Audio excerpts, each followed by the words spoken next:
Я убиваю слезня, если я могу остаться до какой-то знак. Это все ведь не случается просто так.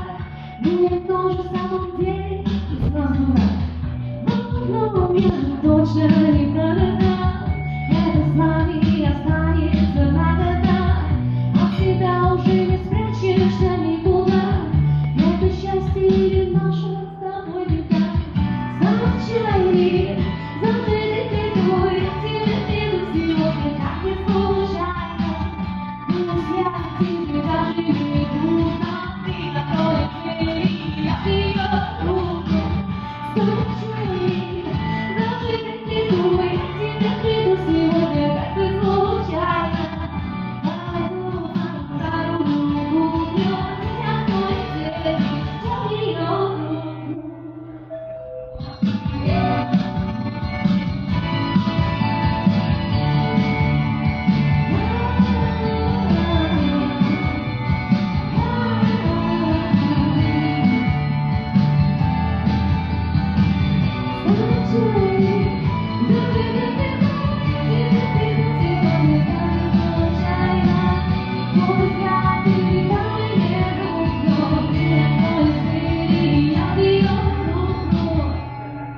Спасибо большое, это был Floyd Way, моя любимая.